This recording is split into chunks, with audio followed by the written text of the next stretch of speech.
इनसे मिलिए।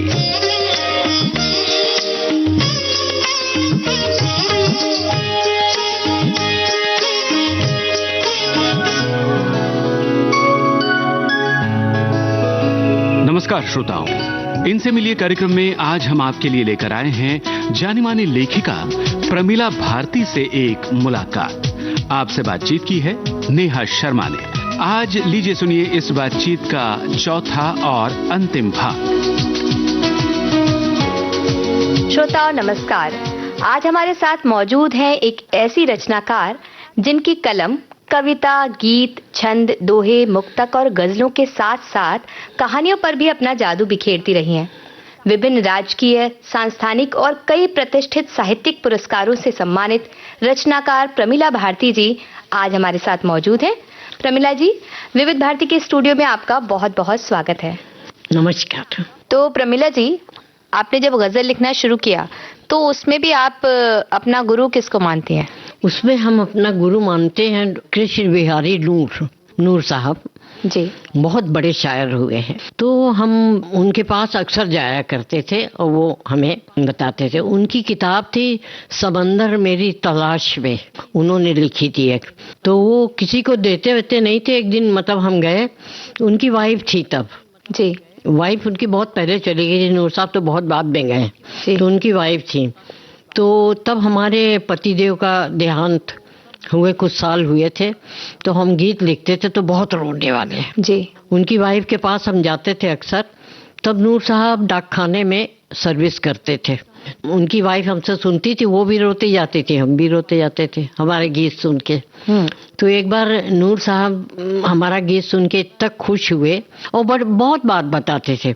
जैसे एक कवि ने गजल लिखी और उनको सुनाई, हम भी थे गोष्ठी में जी। तो जब वो चले गए उनसे तो कुछ नहीं बोले, बाद में बोले कि देखो शब्द है अमलतास और ये जो पढ़ रहे हैं इनकी बहर में आ रहा है अम्लतास जी। अम्लतास से कोई शब्द ही नहीं है। तो इस बात का बड़ा मतलब ध्यान देते थे कि मतलब कौन शब्द क्या है उसको उसी रूप में आना चाहिए। तो उन्होंने ये बताया।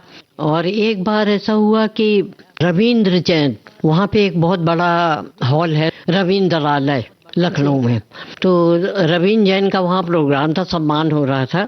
तो वहाँ थे तो नूर साहब स्कूटर से आए हमारे घर, हमसे बोले कि प्रेमला ऐसा है कि रविंद्र जैन जो है उसके बाद हमारे घर आएंगे और सवेरे बॉम्बे जाएंगे, तो रात भर हमारे यहाँ रहेंगे और गोष्ठी होगी। हम तुम्हें रात में नहीं भेजेंगे क्योंकि तब रॉयट हो रहा था, हमारा घर ऐसी जगह पे था जहाँ टेंशन था, तब माहौल अच्छा नहीं था। हाँ, माहौल अच्छा नहीं था।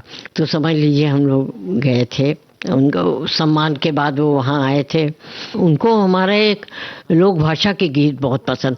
लोक भाषा हमारी मातृभाषा नहीं है अवधी, लेकिन जो सहायक थे हमारे पापा के, उनकी पत्नियाँ, उन सब से हमने मतलब लोक भाषा सीखी।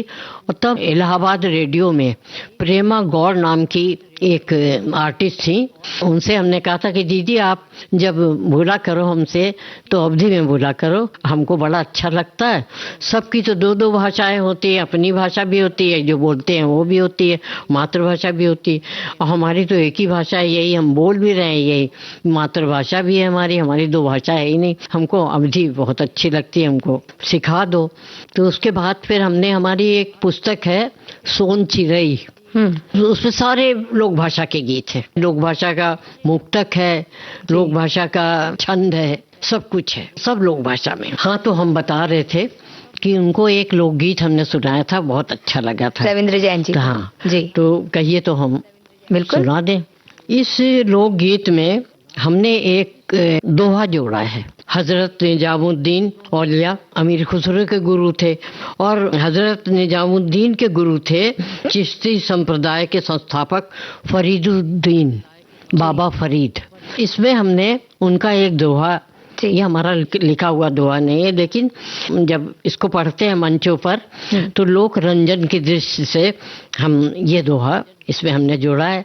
जी। आप देखें, हम गीत आपको सुना रहे हैं। काहे घिर घिर के आवे बदरिया हो, काहे घिर घिर के आवे बदरिया हो, मोरे मनवा का घेरे अंधेरिया हो, मोरे मनवा का घेरे।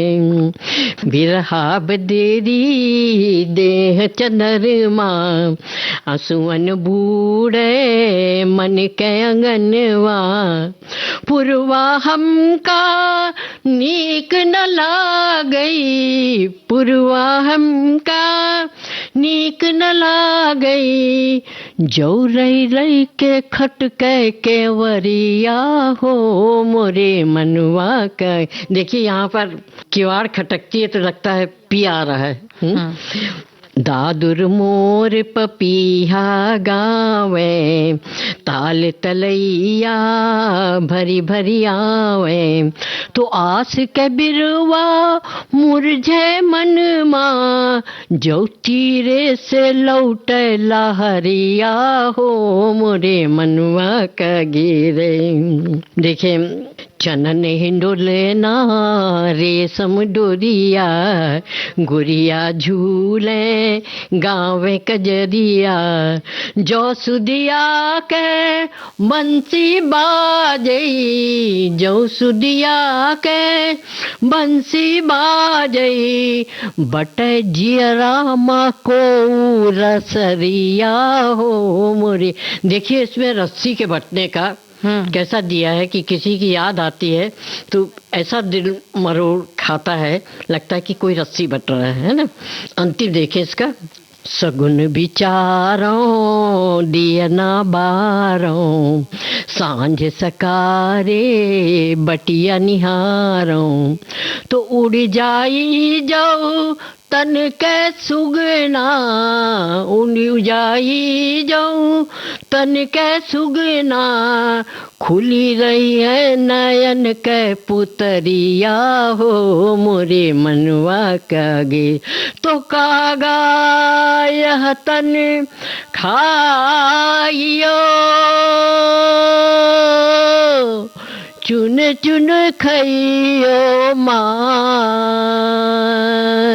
कागा यह तन खाइयो, चुन चुन खइयो मास, दो नैना मत खाइयो, जिन पिया मिलन किया, तोड़ जाई जाओ तन के सुगना, उड़ जाई जाओ तन के सुगना, खुली रही है नयन के पुतरिया हो, मोरे मनवा का घेरे अंधेरिया हो, मोरे मनवा का घेरे अंधेरिया हो, मोरे मनवा का घेरे।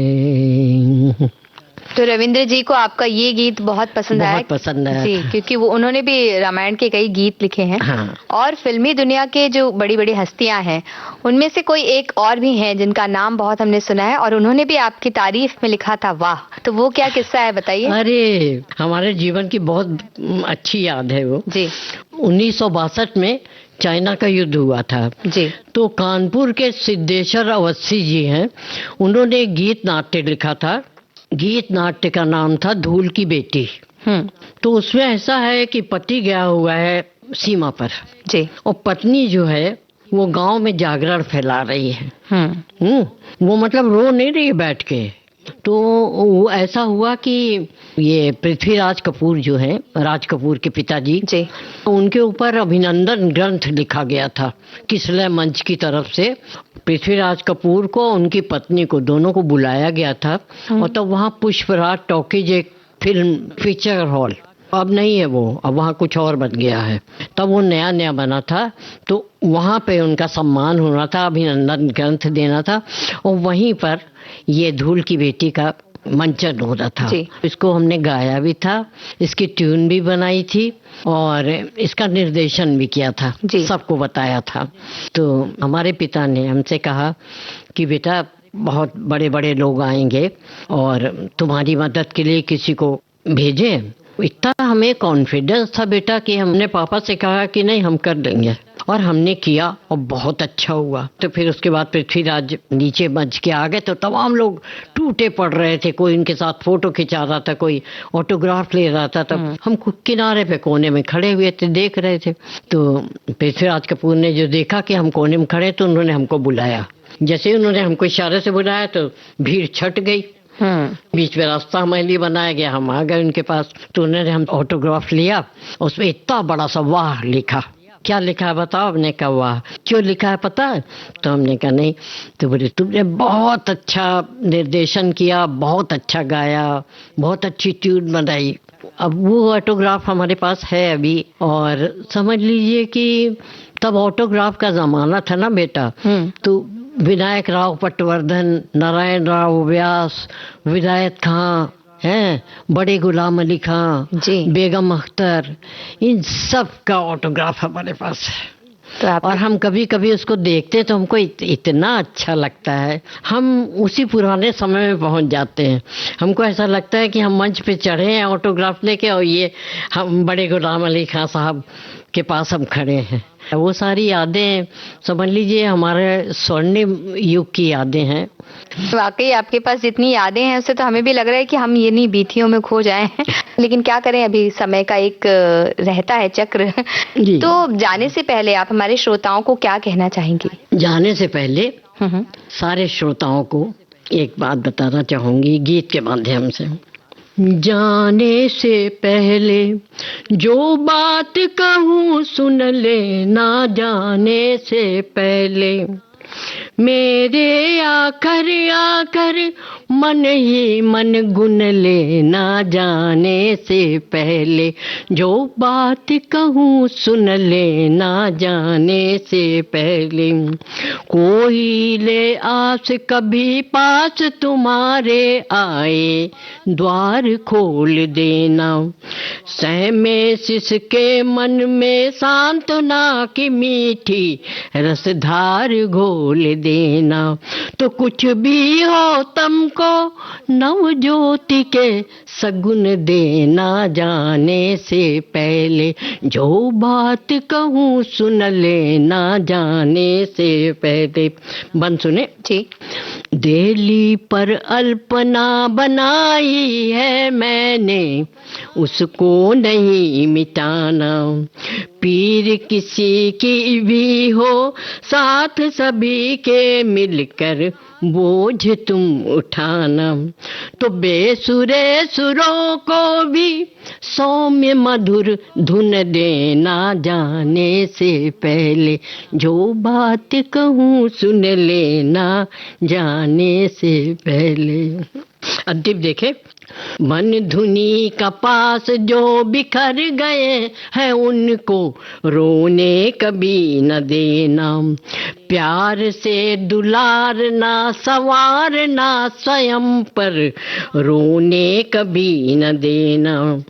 बन धुनी कपास जो बिखर गए हैं उनको खोने कभी न देना। प्यार से दुलारना संवारना स्वयं पर रोने कभी न देना। तो कबीरा वाली कोरी चादर फिर बुन लेना, जाने से पहले जो बात कहूँ सुन लेना, जाने से पहले मेरे आकर आकर मन ही मन गुन लेना, जाने से पहले जो बात कहूँ सुन लेना, जाने से पहले। ये हमारा सौभाग्य है कि आप विविध भारती के स्टूडियो में आई और सभी से मुखातिब हुई, आपके जीवन की बातें आपने हमसे बांटी। आपका बहुत बहुत धन्यवाद। आप सबको बहुत बहुत आशीष और बहुत बहुत प्यार। आप सुन रहे थे प्रसिद्ध लेखिका प्रमिला भारती से नेहा शर्मा की बातचीत का चौथा और अंतिम भाग। तकनीकी सहायक समृद्धि नाइक, संपादन सहयोग झरना सोलंकी। विविध भारती की ओर से इस कार्यक्रम की प्रस्तुतकर्ता अनुश्री पाठक।